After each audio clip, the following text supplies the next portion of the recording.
રાજકોટ ગ્રામ્ય જિલ્લા વિસ્તારમાં નશાકારક પદાર્થોની હેરાફેરી અટકાવવા એસઓજી શાખાના પોલીસ ઇન્સ્પેક્ટર એફ.એ. પારકી અને તેમની ટીમે મોટી કાર્યવાહી કરી છે.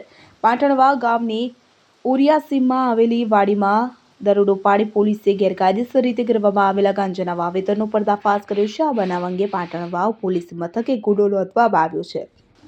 આ દરોડા દરમિયાન કાંતિલાલ ઉર્ફે રૂગાભાઈ સુજિત્રા નામના ઈસમને ઝડપી પાડવામાં આવ્યો છે. પૂછપરછ અને તપાસમાં સામે આવ્યું હતું કે આ શખ્સે પોતાની માલિકીની વાડીમાં કપાસ અને ચણાના વાવેતરની વચ્ચે અનિયમિત આકારના બે મોટા ગાંજાના છોડ ગેરકાયદેસર રીતે ઉગાડ્યા હતા અને પોલીસે આ છોડ મૂળિયા અને માટી સાથે બહાર કાઢી તેનું વજન કરાવતા કુલ વજન 17 કિલો 297 ગ્રામ થયું હતું. પકડાયેલા લીલા ગાંજાની કિંમત 50,000 રૂપિયા પ્રતિ કિલો લેખે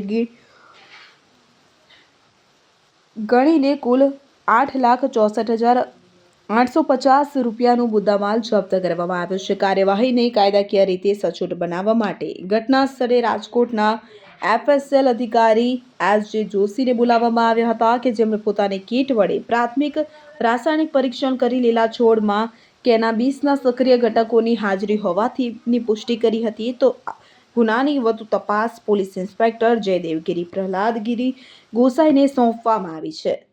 અલ્પેશ ત્રિવેદી સાથે CN24 ન્યૂઝ ધોરાજી. હવે જુઓ દેશ દુનિયાની તમામ ખબરો તમારી આંગળીના ટેરવે. ઉઠાવો મોબાઈલ અને Google Play Store પરથી ડાઉનલોડ કરો અમારી CN24 ન્યૂઝ મોબાઈલ એપ.